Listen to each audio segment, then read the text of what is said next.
Hello students. तो हम अपना the fundamental unit of life lesson कर रहे थे। अभी तक हम ये जान चुके हैं कि सेल क्या होता है। हमने ये भी जान लिया कि जितने भी लिविंग ऑर्गेनिजम्स हैं वो सब सेल से मिलकर बने हैं। अब बारी है ये जानने की कि एक सेल के अंदर क्या क्या होता है। मतलब एक सेल किन किन चीज़ों से मिलकर बना होता है, उसके अंदर जो भी ऑर्गेनेलीज होती हैं उनके बारे में, उनके फंक्शंस के बारे में हम जानेंगे। तो आज का टॉपिक है what is cell made up of. So we are going to talk about the structural organisation of a cell. एक सेल के अंदर क्या क्या कॉन्स्टिट्यूएंट्स होते हैं, वो किन किन चीज़ों से मिलकर बना होता है। तो सबसे पहले जो सबसे बेसिक 3 इंपॉर्टेंट चीज़ें होती है एक सेल के अंदर, वो है plasma membrane, nucleus and cytoplasm. ठीक है, ये 3 चीजें हर एक सेल में मौजूद होती हैं। प्लाज्मा मेम्ब्रेन, जिसको हम सेल मेम्ब्रेन के नाम से भी जानते हैं, न्यूक्लियस और साइटोप्लाज्म। एक सेल के अंदर जितनी भी एक्टिविटीज होती हैं, एक सेल का जितना भी इंटरेक्शन होता है अपने एनवायरनमेंट से, वो इन्हीं 3 चीजों की वजह से होता है। और ये 3 चीजें हर एक सेल में मौजूद होती हैं। कौन कौन सी 3 चीजें? प्लाज्मा मेम्ब्रेन या फिर cell membrane, nucleus and cytoplasm. तो अब हम सबसे पहले प्लाज्मा मेम्ब्रेन के बारे में डिटेल में पढ़ेंगे। ओके, सो सपोज ये हमारा एक सेल है। ठीक है, तो एक सेल की जो आउटर मोस्ट लेयर होती है ना, दिस आउटर मोस्ट लेयर, यही होती है हमारी प्लाज्मा मेम्ब्रेन। ठीक है, the outermost layer of a cell is known as plasma membrane, या फिर इसका दूसरा नाम सेल मेम्ब्रेन भी है।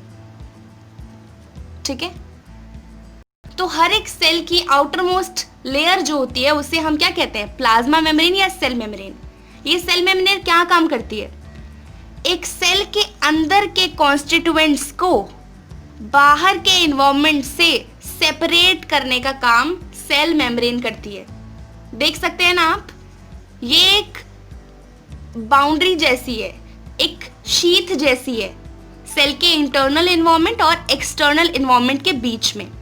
तो सेल मेम्ब्रेन का क्या काम होता है? To separate the constituents of a cell from its environment. ठीक है, ये जो सेल मेम्ब्रेन होती है आपकी, ये प्रोटीन्स और लिपिड्स से मिलकर बनी होती है। ठीक है, प्रोटीन्स और लिपिड्स से मिलकर बनी होती है। लेकिन अगर हम प्लांट सेल्स की बात करते हैं तो प्लांट सेल की outer most layer plasma membrane नहीं होती। प्लाज्मा मेम्ब्रेन होती है, लेकिन इसके ऊपर एक और आउटर मोस्ट लेयर आ जाती है जिसका नाम है सेल वॉल। ठीक है, सेल वॉल। प्लाज्मा मेम्ब्रेन के ऊपर एक और लेयर होती है, इसके बारे में हम बाद में पढ़ेंगे। अभी हमारा फोकस है प्लाज्मा मेम्ब्रेन और सेल मेम्ब्रेन के बारे में जानना। So cell membrane is made up of proteins and lipids. और ये सेल मेम्ब्रेन की ना एक खासियत है, ये सेल मेम्ब्रेन होती है selectively permeable. Now what does selectively permeable means? Selectively permeable का मतलब होता है कि ये सेल मेम्ब्रेन कुछ सिलेक्टिव चीजों को ही सेल के अंदर आने देती है और सेल से बाहर जाने देती है, कुछ सिलेक्टिव चीजों को ही। सो दैट्स व्हाई वी से कि सेल मेम्ब्रेन और plasma membrane is selectively permeable, और इसका दूसरा नाम सेमी परमिएबल भी है। समझ आया?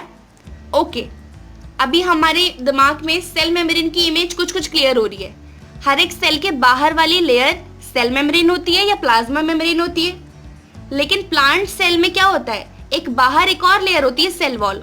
वो हमारा कंसर्न नहीं है, अभी हम प्लाज्मा मेम्ब्रेन के बारे में जान रहे हैं। सो plasma membrane is outer most covering of each and every cell which is made up of proteins and lipids, and plasma membrane is selectively permeable because it allows some selective substances in and out of the cell, right? अब सवाल है कि कोई भी substance एक cell के अंदर जाएगा कैसे, बाहर आएगा कैसे? देखो, कुछ गैसेस जैसे कि कार्बन डाइऑक्साइड और ऑक्सीजन, ये ना एक सेल में और सेल के अंदर या बाहर डिफ्यूजन प्रोसेस के थ्रू जाती है। डिफ्यूजन क्या होता है? जब कोई भी सब्सटेंस अपनी हायर कंसंट्रेशन से लोअर कंसंट्रेशन की तरफ मूव करता है ना, तो उसे हम डिफ्यूजन कहते हैं। For example, there is a room, यहाँ पर एक रूम है, इस रूम के कॉर्नर में मैंने एक इंसेंस स्टिक लगा दी, मतलब अगरबत्ती को जला दिया। अब जाहिर सी बात है कमरे के इस वाले कोने में इस अगरबत्ती की ज़्यादा स्मेल होगी, राइट? तो यहाँ पर मतलब हम कह सकते हैं कि अगरबत्ती की हायर कंसंट्रेशन है, अगरबत्ती के पार्टिकल्स की हायर कंसंट्रेशन है। फिर कुछ देर बाद ये पार्टिकल्स हाई कंसंट्रेशन से लो कंसंट्रेशन की तरफ मूव करेंगे, है ना? पूरे कमरे में यहाँ पर तो अगरबत्ती की स्मेल की लो कंसंट्रेशन है, राइट? तो ये पार्टिकल्स क्या करते हैं, हाई कंसंट्रेशन से लो कंसंट्रेशन की तरफ चले जाते हैं और तब तक जाते रहते हैं जब तक इन दोनों रीजन्स की कंसंट्रेशन सेम ना हो जाए। इस वजह से वो पूरे कमरे में स्मेल चली जाती है, घुल जाती है। So this is diffusion. जब कोई भी सब्सटेंस अपनी हाई कंसंट्रेशन से लो कंसंट्रेशन की तरफ मूव करता है उसे हम डिफ्यूजन कहते हैं। तो किसी भी एक सेल में कार्बन डाइऑक्साइड और ऑक्सीजन डिफ्यूजन के थ्रू ही अंदर या बाहर जाते हैं। कैसे, वो मैं आपको बताती हूं। सपोज ये आपका सेल है, ठीक है, ये आपका सेल है। अब इस सेल में क्या है कि कार्बन डाइऑक्साइड ना बहुत ज्यादा हो गई है। भाई ये तो वेस्ट गैस है ना, ये कार्बन डाइऑक्साइड इस सेल में ज्यादा हो गई है। अब ये जो अंदर कार्बन डाइऑक्साइड की कंसंट्रेशन थी वो ज्यादा हो गई, हाई, और इस सेल के बाहर जो इन्वायरमेंट है वहां कार्बन डाइऑक्साइड की कंसंट्रेशन कम होगी सेल के कंपैरिजन में, राइट? तो अब क्या होगा, इस सेमी परमिएबल मेम्ब्रेन से होते हुए ये कार्बन डाइऑक्साइड बाहर निकल जाएगी। ये कार्बन डाइऑक्साइड अपनी हाई कंसंट्रेशन से लो कंसंट्रेशन वाले रीजन में पहुंच जाएगी और तब तक निकलती रहेगी जब तक दोनों की कंसंट्रेशन बराबर ना हो जाए। तो एक CO2 गैस इसी तरह से सेल से रिमूव हो जाएगी, है ना? ये तो वेस्ट थी, उसके लिए डिफ्यूजन प्रोसेस से हाई कंसंट्रेशन से लो कंसंट्रेशन की तरफ मूव करी और सेल से बाहर चली गई। हमें चीज समझ आई? ऐसा ही होता है जब किसी भी एक सेल को ऑक्सीजन इनटेक करनी हो। ऑक्सीजन कोई भी सेल लेता है वो भी डिफ्यूजन के प्रोसेस से लेता है। कैसे? एटमॉस्फेयर में ऑक्सीजन बहुत ज्यादा है, मतलब इस सेल के आसपास का जो इन्वायरमेंट है उधर ऑक्सीजन है, और सेल के अंदर ऑक्सीजन की कमी है इन्वायरमेंट के कंपैरिजन में। सो इन्वायरमेंट में we can say there is a higher concentration of oxygen as compare to the cell. Cell has the lower concentration of oxygen. तो ये ऑक्सीजन गैस हायर कंसंट्रेशन से lower concentration की तरफ बढ़ेगी और इस सेमी परमिएबल मेम्ब्रेन से होते होते इस सेल के अंदर आ जाएगी और इसी प्रकार से एक सेल को ऑक्सीजन मिल जाएगी। हमें ये चीज क्लियर हो गई? कोई भी गैस सेल के अंदर डिफ्यूजन प्रोसेस के थ्रू आती जाती है। क्लियर है? ओके। तो हमें एक चीज पता चल गई कि diffusion plays an important role in gaseous exchange between a cell and its environment. ठीक है? अब पता है आपको कि वाटर भी डिफ्यूजन लॉ को फॉलो करता है।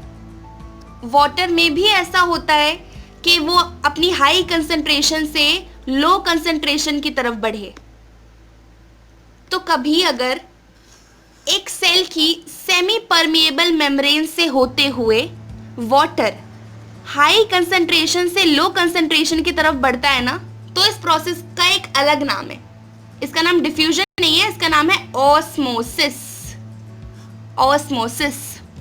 Whenever water moves from higher concentration to a lower concentration through a semi-permeable membrane, then this process is known as osmosis.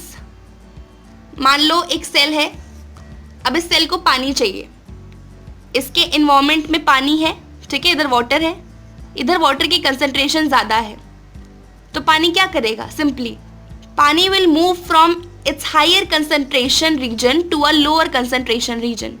इस सेल में आ जाएगा वो पानी और ये सेल पानी इनटेक कर लेगा, सिंपल। और अगर इसे लूज करना हो तो भी ऐसे ही करेगा। यहाँ पर हाई कंसंट्रेशन हो जाएगी पानी की, इन्वायरमेंट में लो, तो हाई कंसंट्रेशन से लो कंसंट्रेशन की तरफ पानी मूव करेगा ऑस्मोसिस के थ्रू। हमें चीज समझ आई? तो डिफ्यूजन और ऑस्मोसिस के मदद से किसी भी एक सेल में पानी अंदर आता है, गैस अंदर जाती है, पानी बाहर जाता है, गैस बाहर जाती है। क्लियर है? अब एक बड़ी ही इंटरेस्टिंग सी चीज देखते हैं कि what will happen if we put an animal cell और a plant cell into a solution of sugar और सॉल्ट। क्या होगा अगर हम एक शुगर या फिर सॉल्ट सॉल्यूशन में एक प्लांट सेल या फिर एक एनिमल सेल को डुबा दें। ये बड़ी ही इंटरेस्टिंग सी चीज़ है। इस टॉपिक से रिलेटेड बहुत सारे क्वेश्चन आपके एग्जाम्स में भी पूछे जाते हैं, तो बड़े ध्यान से समझना। Important as well as easy topic, ठीक है। तो सवाल है कि क्या होगा अगर हम एक शुगर या फिर सॉल्ट सोल्यूशन में एक प्लांट या फिर एनिमल सेल को रख दें। तो ऐसा करने पर ना सिर्फ 3 चीज़ें हो सकती हैं।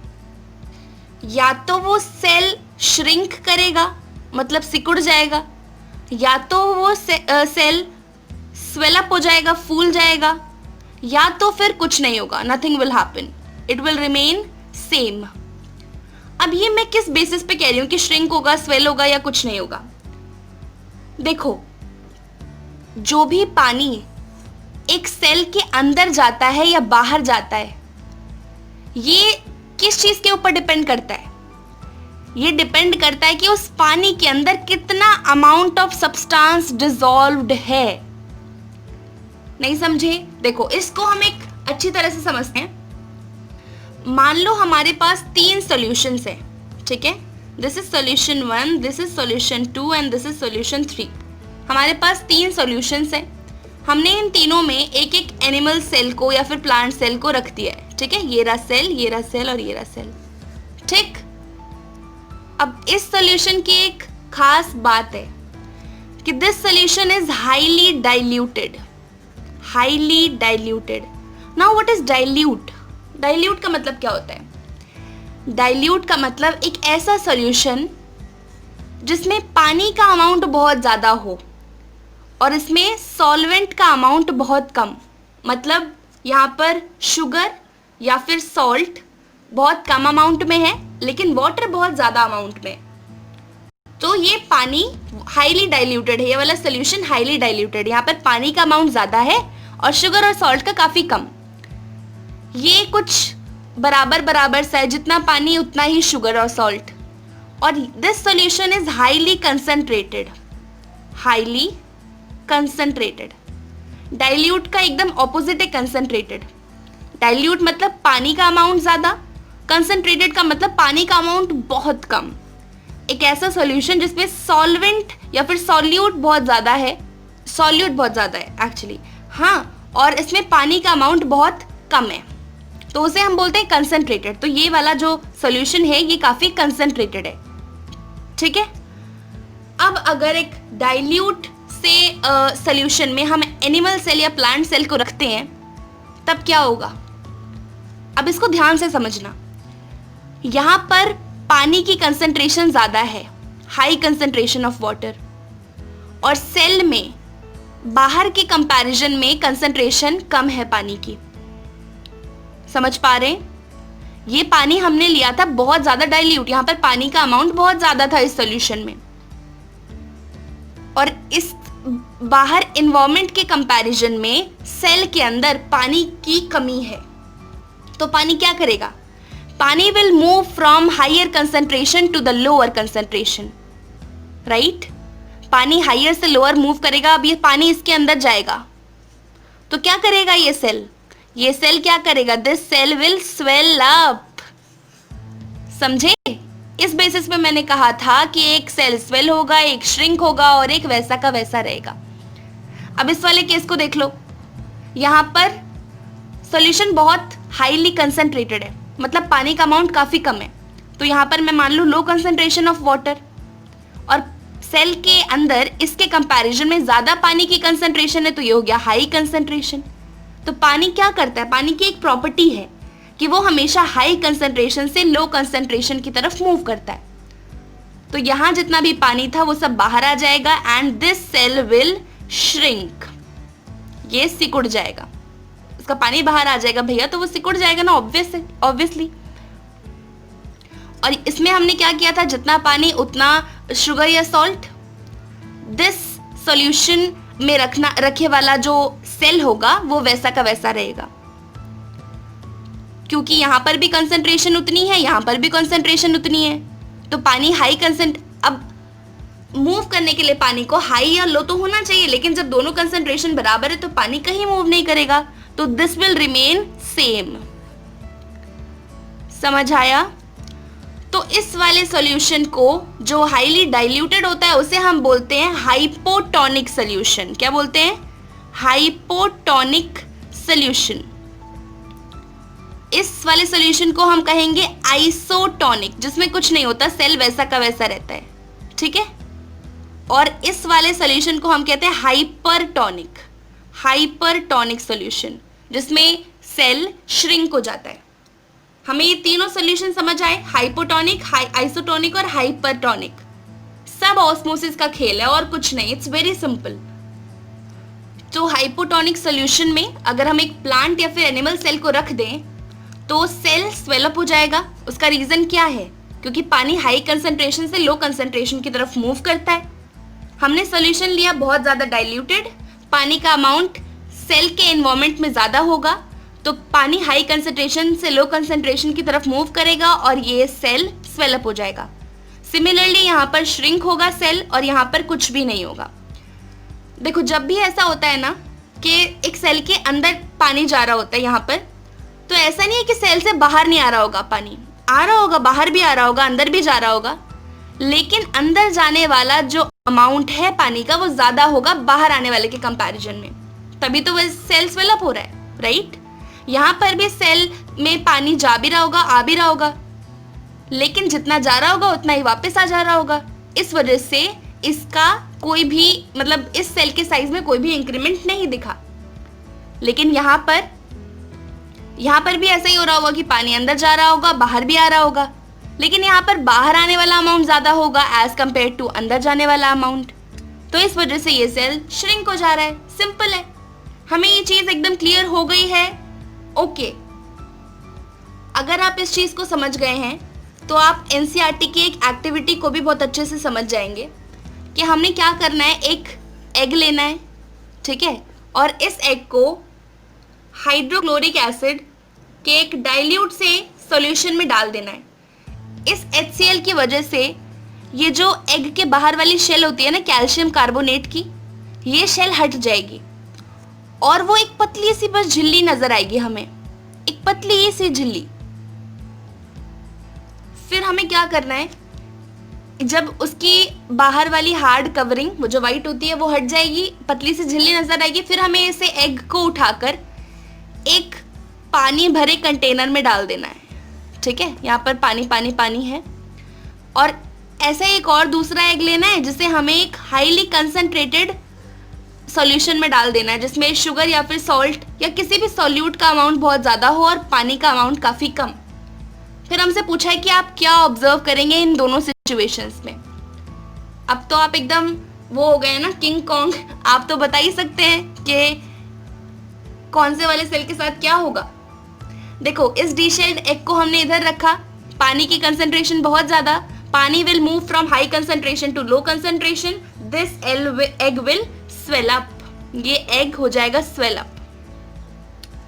इस वाले एग के केस में क्या होगा, बाहर पानी की कंसंट्रेशन बहुत कम है, सेल में इससे ज़्यादा होगी, तो सेल में से पानी हाई कंसंट्रेशन से लो कंसंट्रेशन की तरफ मूव करेगा और ये वाला एग हो जाएगा श्रिंक।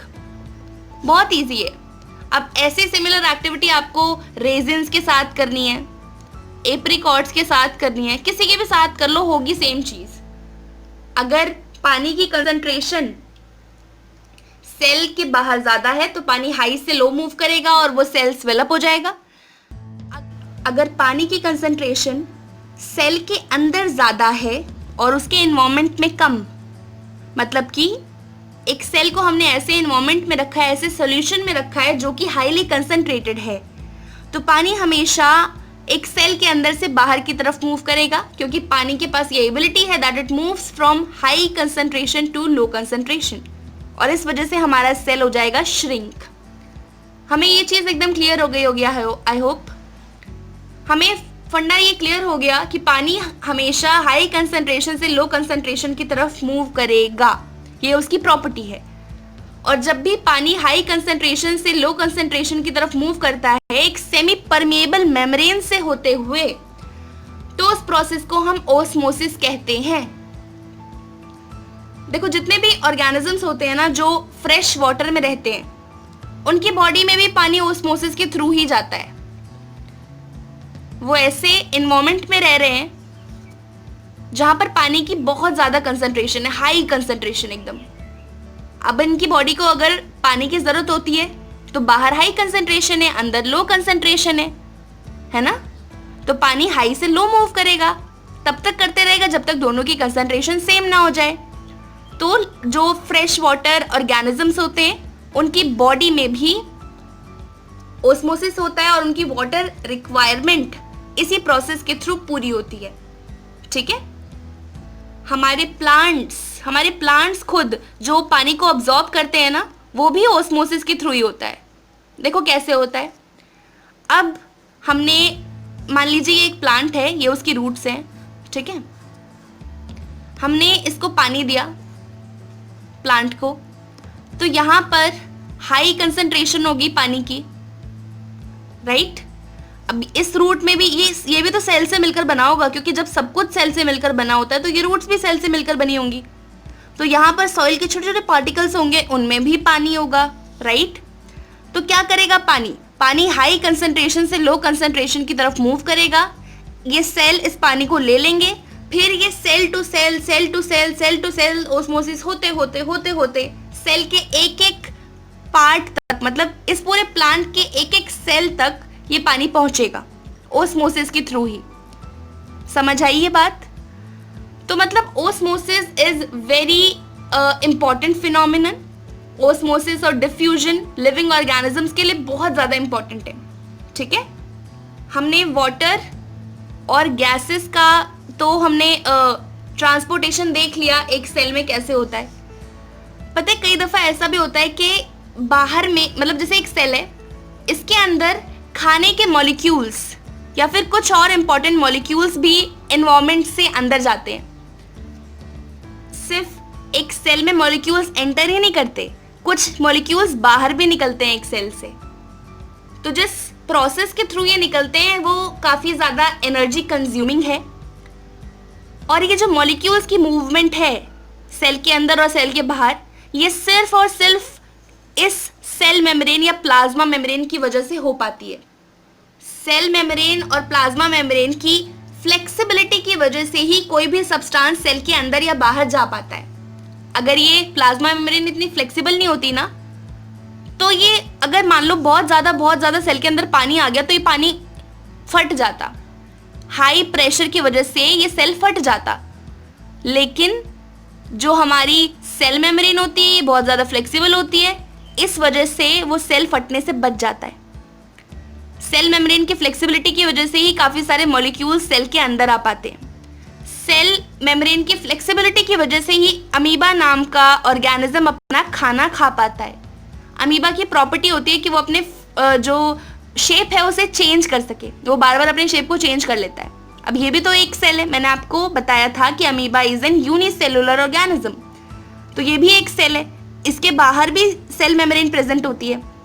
तो जब भी खाना आता है ना इसके सामने, तो ये खाने को इस तरह से चारों तरफ से घेर लेता है। मान लो ये फूड पार्टिकल है तो ये घेर लेता है, फिर कुछ देर बाद ये कुछ इस तरह से उसको इनगल्फ कर लेता है। ऐसे ये रहा फूड पार्टिकल, वो चारों तरफ से घेर के उसको अपने अंदर बंद कर लेता है। तो अमीबा अपना खाना भी सेल मेम्ब्रेन की फ्लेक्सिबिलिटी की वजह से ही खा पाता है। और यहाँ पर देख सकते हैं आप, इसकी शेप चेंज हो रही है। अमीबा की कोई फिक्स्ड शेप नहीं होती। तो जब भी कोई सेल अपनी शेप चेंज करके खाना खाता है तो इस प्रोसेस को हम बोलते हैं एंडोसाइटोसिस। सो ये सब सेल मेम्ब्रेन या प्लाज्मा मेम्ब्रेन की फ्लेक्सिबिलिटी की वजह से ही होता है। तो अब आप समझ चुके होंगे कि एक सेल मेम्ब्रेन सेल के कितना इंपॉर्टेंट पार्ट है।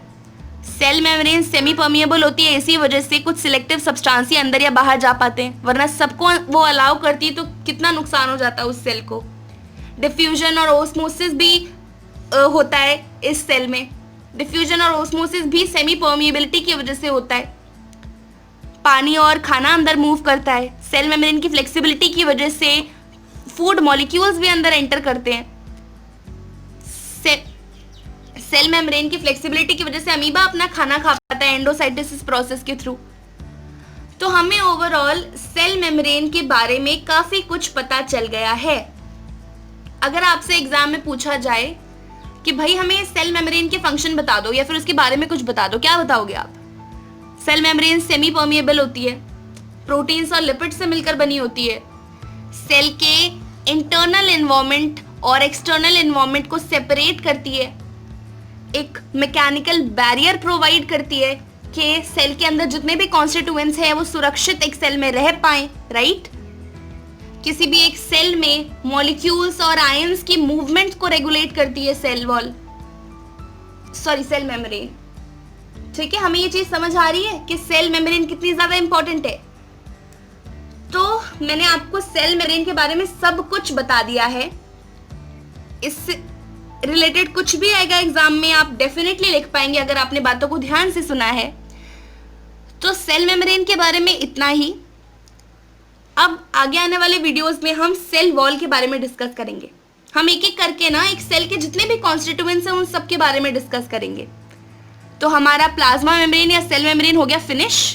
अब आगे आने वाले वीडियोस में सेल वॉल, न्यूक्लियस और अलग अलग सेल ऑर्गेनेलीज उन सब के बारे में डिस्कस करेंगे, उनके फंक्शन क्या होते हैं वो जानेंगे। तो अगर आपको चीज़ें समझ आई हो तो इस वीडियो को लाइक कर दें, और कुछ समझ नहीं आया हो तो कमेंट सेक्शन में ज़रूर पूछें, क्योंकि आप लोग के डाउट्स क्लियर करने, आप लोग को हेल्प करने के लिए ही हम इस प्लेटफॉर्म पर आए हैं। तो इस वीडियो को इतना ही रखते हैं और आपसे मिलते हैं आगे आने वाले वीडियोस में। तब तक के लिए bye bye, take care, have a great day.